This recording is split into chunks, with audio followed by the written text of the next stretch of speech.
ओम अतुलित बलधामं हेमशैलावदेहं धनुजवन कृशानं ज्ञानिनाम् अग्रगण्यं सकलगुणनिधानं वानराणां धीशं रघुपति प्रियभक्तं वातजातं नमामि। मंगलमूर्ति मारुति नंदन सकल मंगल मूल निकंदन पवन तनय संतन हितकारी हृदय विराजत अवध बिहारी। नमस्कार, स्वागत है आपका आचार्य वाणी में। मैं आचार्य डॉक्टर विक्रमादित्य आपके साथ हूँ। आज का विषय हमारा है सिंह राशि वालों के लिए 15 तारीख बृहस्पतिवार का अवसर, तृतीया तिथि विद्यमान है और इस दिन नक्षत्रों के दृष्टिकोण से संक्रांति का योग बन रहा है। यदि सिंह राशि के संबंध में बात किया जाए तो सिंह राशि वालों के लिए दो योग बहुत अच्छा बनता दिखाई दे रहा है। आपकी राशि के दृष्टिकोण से आपके सूर्य महाराज भाग्य से निकलकर, उच्च की स्थिति से निकलकर अब दशम भाव में प्रवेश करें। वृषभ संक्रांति का सुंदर योग बन रहा है और ऐसे में ये आपकी राशि के दृष्टिकोण से बहुत महत्वपूर्ण योग बनाता दिखाई दे रहा है।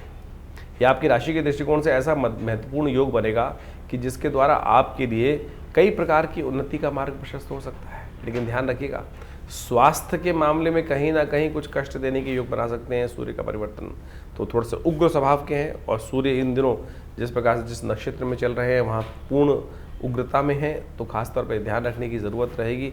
यहाँ पर विशेष तौर पर आपकी राशि के दृष्टिकोण से स्वास्थ्य के मामले में और बड़े, अपने से बड़े जो लोग हैं, पिता इत्यादि, उन सब का स्वास्थ्य का भी ध्यान रखने की ज़रूरत दिखाई देती है। उनके स्वास्थ्य पर ये प्रभाव थोड़ा सा अनुकूल नहीं रहता दिखाई दे रहा। हो सके तो गेहूं इत्यादि का दान करें, हो सके तो भगवान सूर्य के मंत्र का जप करें। रविवार के दिन नमक का सेवन ना करें, वो आपके लिए अच्छा रहेगा। इस दिन भद्रा का योग भी है और साथ साथ बृहस्पति चंद्रमा परिवर्तन करने के कारण से बृहस्पति के बिल्कुल सम्मुख आके बैठ जाएंगे और पंचम भाव में बैठे हुए चंद्रमा बृहस्पति के सम्मुख आकर गजकेसरी योग का निर्माण करेंगे। ये आपके लिए कहीं ना कहीं पॉजिटिव बहुत अच्छा रिजल्ट देता दिखाई दे रहा है और ये आपके लिए बड़ा कल्याणकारी योग भी बनाता दिखाई दे रहा है। ग्रहों का योग, तो इसके द्वारा आपके लिए अच्छा रास्ता बनता दिखाई दे रहा है। इसका लाभ आपको लेने का प्रयास करना चाहिए। संक्रांति का पुण्य अगले दिन रहेगा। इस संक्रांति के पुण्य को, क्योंकि रात को करीब 12:12 पर ये सूर्य के परिवर्तन का योग है, तो अगले दिन सुबह कोशिश ये करनी चाहिए ऋतुफल, खरबूजा, तरबूज इत्यादि, पंखा इत्यादि, जूते इत्यादि, इन सब, छाता इत्यादि, इन सब का दान करना चाहिए। इससे और तो और सबसे बढ़िया श्रेष्ठ कहा गया है कि कुंभ, जो जल के भरे हुए कुंभ हों, उनका दान सबसे श्रेष्ठ श्रद्धा के अनुसार से करने से कल्याण के योग बनते हैं। तो इस दिन अगले दिन ये कार्य करेंगे तो अच्छा रहेगा।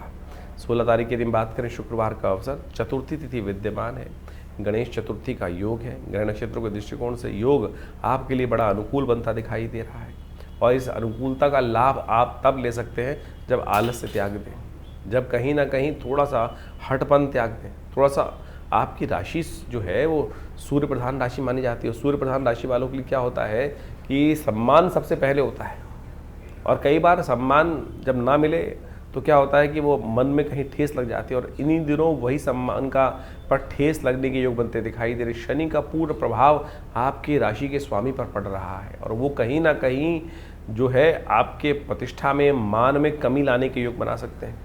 तो ऐसे में थोड़ा ध्यान रखें। मान प्रतिष्ठा प्राप्त करने के लिए बुद्धि के अनुसार से कार्य करें।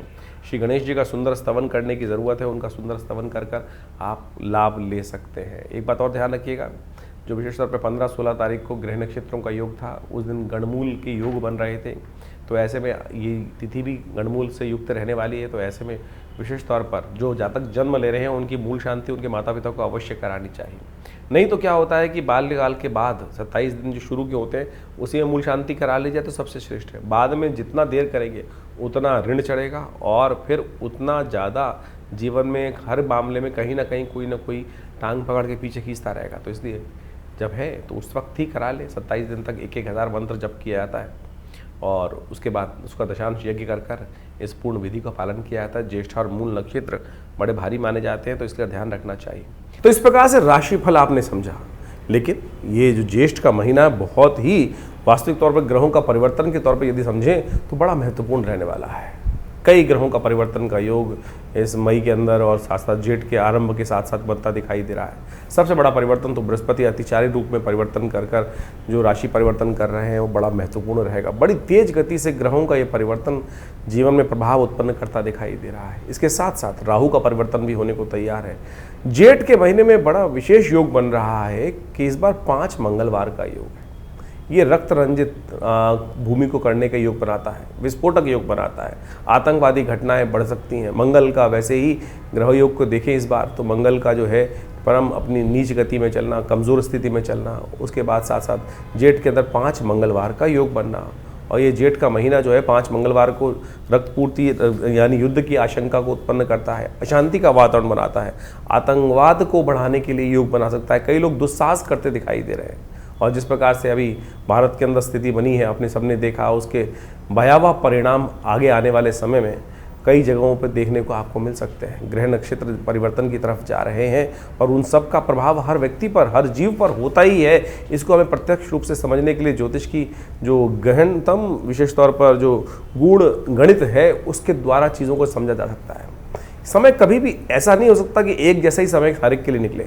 कुछ के लिए अच्छा, कुछ के लिए खराब, कुछ के लिए जीवन में महत्वपूर्ण परिवर्तन शुभ की तरफ जाता है, कुछ के लिए आशंकाओं से ग्रसित जीवन हो जाता है। तो ऐसे में हमारे जीवन में ग्रहों का योगा योग किस प्रकार का प्रभाव करेगा वो हम कई प्रकार से जान सकते हैं। जन्मपत्री उसका एक विशेष प्रभाव उत्पन्न करती है, हाथ की रेखाएं उसका एक विशेष प्रभाव उत्पन्न करती हैं। इसके साथ साथ ग्रहों की गणना भी यदि हम देखें तो बहुत महत्वपूर्ण प्रभाव दिखाती है। लेकिन कई बार क्या होता है कि हम लोग यहाँ पर जो सोशल मीडिया आज की तारीख में अपने चैनल के माध्यम से आपके समक्ष उपस्थित होते हैं वहाँ पर राशि के अनुसार से जाते हैं। देखिए राशि का कॉन्सेप्ट भी ऐसा है कि लोगों को बहुत सारा अज्ञानता के साथ समस्या उत्पन्न कर देता है। देखिए राशि जो है कई प्रकार की हैं। एक तो सूर्य के अनुसार से राशि चलती है जो पूरे विश्व के अंदर ज़ोडिएक साइन के नाम से सूर्य जो वर्ग महीने में एक बार परिवर्तन होता है उसके अनुसार से प्रभाव उत्पन्न करके एक महीने तक एक ही राशि रहती है पूरे विश्व में। यदि वेस्टर्न एस्ट्रोलॉजी के अनुसार से देखा जाए तो पूरे विश्व में वही राशि मशहूर होती हैं। ज्योतिष की गणनाओं के अनुसार से नाम की भी एक राशि होती है। आपका नाम किस अक्षर पे निकल रहा है तो उसके अनुसार से कौन से चरण में पड़ा, कौन से नक्षत्र में पड़ा, नक्षत्र किस चरण में आया उसके अनुसार से राशि के कौन से प्रभाव में आएगा तो उसके अनुसार से भी राशि बन सकती है। फिर आपकी चंद्र राशि, आपकी चंद्र जो जहाँ पर आपकी कुंडली के अंदर चंद्रमा विराजमान है उसके अनुसार से भी एक राशि होती है। और सबसे ज़्यादा जो मूलतः जन्मपत्री के अंदर यही प्रचलित विषय माना जाता है कि गोचर के दृष्टिकोण से देखने के लिए चंद्र राशि का सबसे ज़्यादा योग देखा जाता है। इसके बाद भी और उसको सूक्ष्म देखें। देखिए सबसे पहले आप इसको हमने समझाने का ऐसे प्रयास किया कि एक सूर्य की राशि है वो महीने में एक बार बदलता है, यानी 12 महीनों के 12 राशि के हिसाब से 12 सूर्य हो गए तो उसमें हजारों लाखों करोड़ों अरबों लोग एक ही राशि में आ गए। लेकिन उसके बाद फिर और सूक्ष्म हुआ तो चंद्र राशि के अनुसार से आ गया कि वो आपके नामक जो चंद्र राशि 2.5 दिन में 2 से 2.5 दिन में एक बार बदलती है तो उसके अनुसार से देख सकते हैं। फिर और सूक्ष्म करने के लिए लग्न राशि, आपका लग्न किस दिन में 24 घंटे में 12 राशियां परिवर्तन कर जाती हैं लग्न के दृष्टिकोण से, तो उसमें किस लग्न में आपका जन्म हो रहा है उसके अनुसार से राशि का प्रभाव भी हो सकता है। अब कई बार आप अपनी नाम की राशि देख रहे हैं उसका प्रभाव कितना है वो आपको समझना पड़ेगा। ज्योतिष की गणनाएं जब कोई विद्वान ज्योतिषी देखता है तो उसके अनुसार से देख के बताता है कि भैया कहाँ कौन सी चीज़ आपके जीवन में फलीभूत हो रही है, चंद्र राशि, सूर्य राशि, लग्न राशि या नाम की राशि। तो इसके लिए आपको बहुत सारी गहन अध्ययन करने पड़ते हैं, बहुत चीज़ समझनी पड़ती हैं, तो उसके अनुसार से आप देखने का प्रयास करें। कई बार कई लोगों के मन में भ्रांति उत्पन्न होती है कि हमारी राशि से हमारा प्रेडिक्शन मिल रहा है या नहीं मिल रहा, क्या आपकी वो राशि ठीक है भी, तो उसके लिए सही रूप से जानने का प्रयास तो करें। हम यहाँ पर अपने इस प्लेटफॉर्म पर इस स्थान के माध्यम से आपके समक्ष चंद्र राशि के माध्यम से और लग्न राशि के माध्यम से चीज़ों को वृहद रूप से बताने का प्रयास करते हैं। उसको आप देखेंगे तो आपके जीवन में महत्वपूर्ण परिवर्तन का योग आप स्वयं बना सकते हैं। इसके बाद भी आपकी दशाएं, अंतर दशाएं, वो सब भी बहुत बड़ा एक जो प्रभाव है वो जीवन में उत्पन्न करने का योग बनाती हैं। तो ऐसे नहीं कि ज्योतिष को हम बहुत ऐसे ही देख लें, तो आपको कोशिश ये करें, हमने गोचर के दृष्टिकोण से इस राशि फल को आपके समक्ष रखा है और उसको समझें। उसका जो बाह्य रूप है उससे आपको बहुत सारी चीज़ों को सही रूप से ज्ञान प्राप्त करने का रास्ता प्राप्त होगा। उपाय के बारे में भी बहुत सारी चीज़ें हम इस कार्यक्रम के माध्यम से एक नई व्यवस्था आपके समक्ष उपस्थित करने का प्रयास कर रहे हैं। आज सबके सब समाज के लोग टूने टोटकों में फंस गए हैं। ऐसा कर लो, ऐसा कर लो, ऐसा कर लो, ऐसा कर लो। शास्त्र के दृष्टिकोण से यदि पुराणिक मत के अनुसार से देखा जाए तो हमारी हर तिथि का एक विशेष त्यौहार, विशेष उत्सव के रूप में जो शास्त्र में वर्णन कथाओं के माध्यम से मिलता है वो हमें समझना चाहिए। और वो तिथिवार योग के अनुसार से, ग्रह योग के दृष्टिकोण से हमारे ऋषि मुनियों की अद्भुत खोज है और उन्होंने कथाओं के माध्यम से उसका वर्णन हमारे विभिन्न ग्रंथों में, पुराण इत्यादि में समय समय पर, जगह जगह पर करने का सुंदर प्रयास किया है।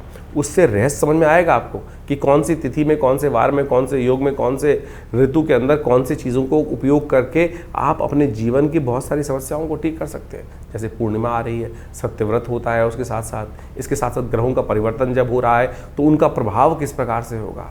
तो उन चीज़ों को यदि शुद्ध रूप से आप समझेंगे तो देखिएगा महत्वपूर्ण परिवर्तन आप स्वयं प्राप्त कर सकते हैं। ज्योतिष कोई ऐसा साधारण विषय नहीं है कि बहुत आसानी से, जितना ज़्यादा गहन उसके अंदर उतरेंगे उतनी ज़्यादा सूक्ष्म चीज़ें आपको समझने को मिलती दिखाई देंगी। आपको भी स्वयं आश्चर्यचकित होने के प्रभाव बनेंगे कि कैसे इस ज्योतिष विज्ञान के माध्यम से वो योग आपके जीवन में एज इट इज़ फलीभूत होते हैं।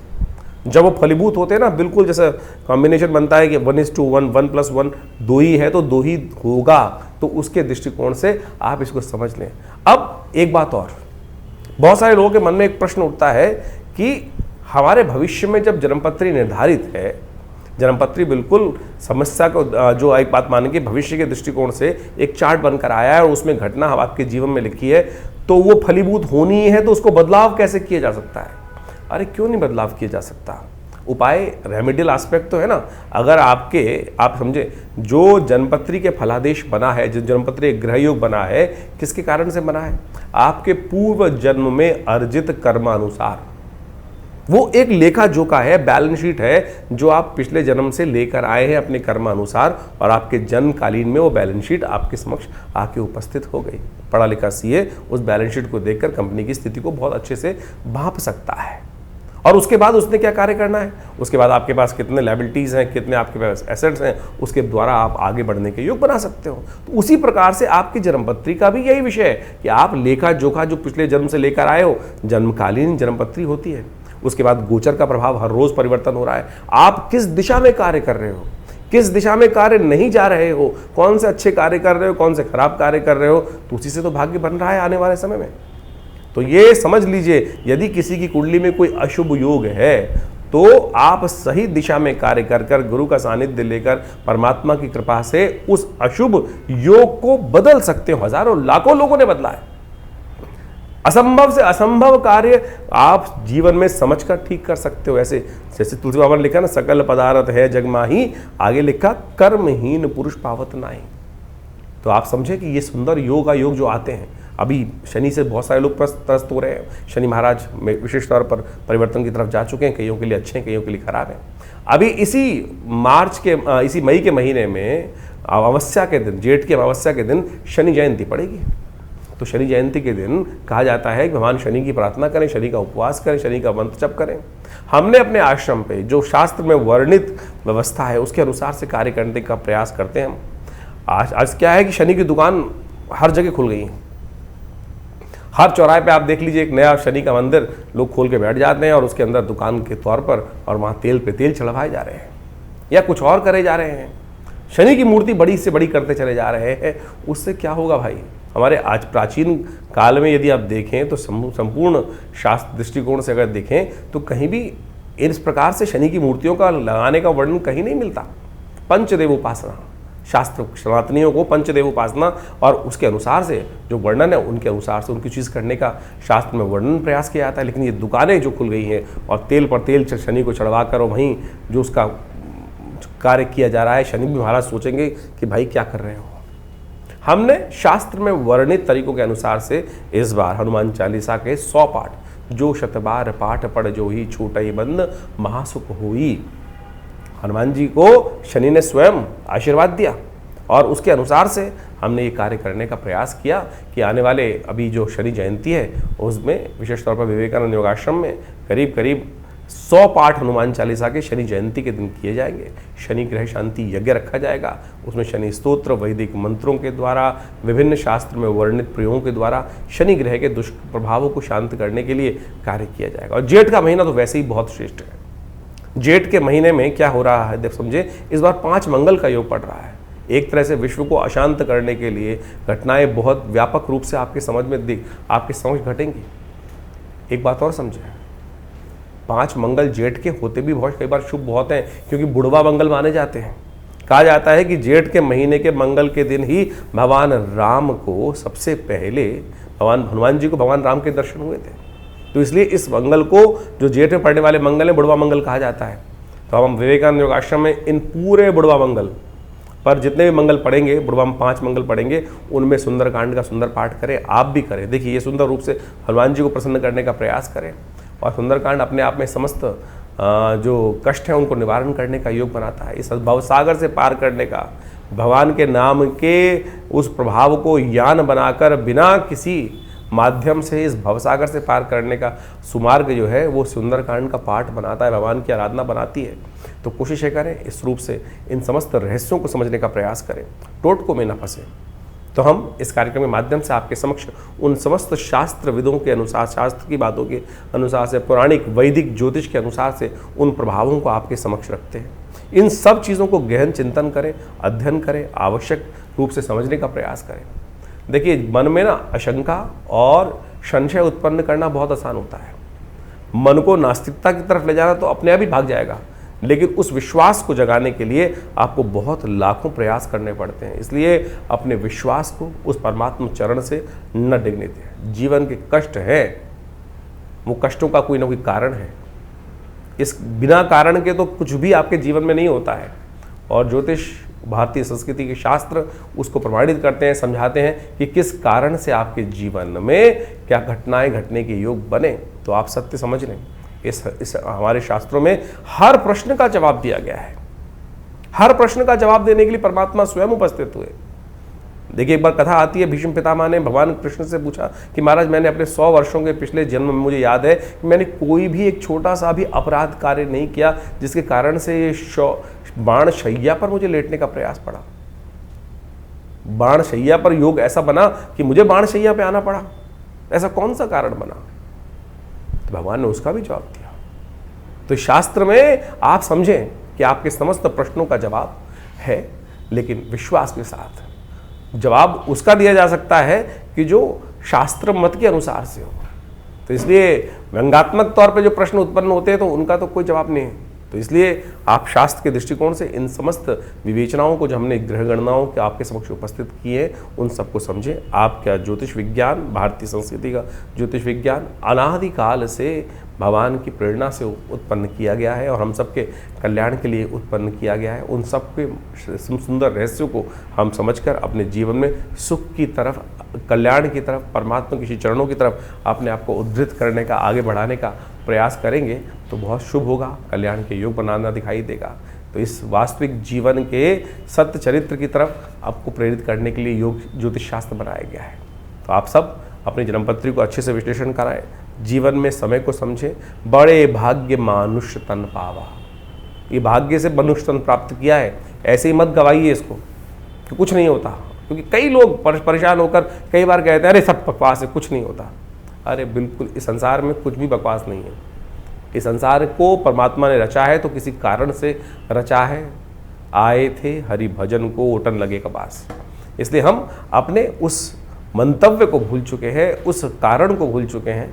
तो हम अपने आपके जीवन में जो भी प्रश्न उठ रहे हैं चिंता ना करें। आप हमारे आश्रम पर रविवार को एक आश्रम में जनरल प्रोग्राम करते हैं हम लोग, और उसमें सब लोग आकर बैठ सकते हैं। कोई फीस नहीं चार्ज की जाती है। रविवार के दिन यज्ञ में आकर बैठिए, वो सुंदर भंडारा होता है, बड़ा विशाल भंडारा होता है। नित्य प्रति करीब पिछले 50-40 सालों से आश्रम पर यज्ञ की व्यवस्था है। 8 घंटे नित्य प्रति माँ भगवती के सानिध्य में दुर्गा जी का जो शिवविग्रह 1947 में पाकिस्तान से लाया गया, वो आज हमारे आश्रम पे प्रतिष्ठित है।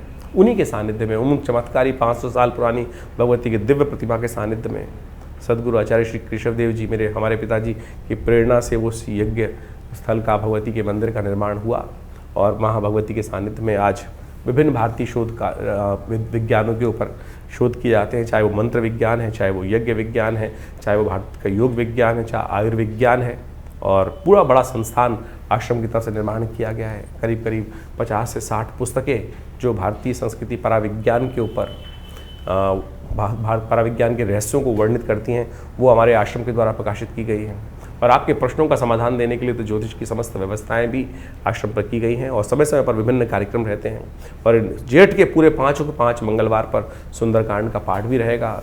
शनि जयंती का, जैसे हमने आपको बताया, बड़ा विशाल कार्यक्रम मई के अंतिम में व्यवस्था की गई है। 28 मई को जो सुंदर कार्यक्रम रहेगा मंगलवार के दिन, आप उसमें पूरी तरह से भाग लेकर इन समस्त अपने जीवन के कष्टों को दूर करने के लिए व्यवस्था बना सकते हैं। और बहुत सारे लोगों का एक प्रश्न और रहता है कि हम आपसे मिलना चाहते हैं, तो आप आइए, स्वागत है। विवेकानंद दिल्ली में, मैं बाहर जाना बहुत मुश्किल हो पाता है हमारे लिए, दिल्ली से बाहर निकलना, तो आप आइए विवेकानंद योगाश्रम दिल्ली में। और महीने के पहले रविवार के दिन एक व्यवस्था हमने विशेष तौर पर करी हुई है कि जिनके भी कोई प्रश्न का समाधान चाहते हैं, तो विवेकानंद योगाश्रम में सुबह 8 बजे से लेकर सुबह 11 बजे के बीच में आप उस यज्ञ कार्यक्रम में आकर हमसे प्रत्यक्ष रूप से मिल सकते हैं, सानिध्य प्राप्त कर सकते हैं।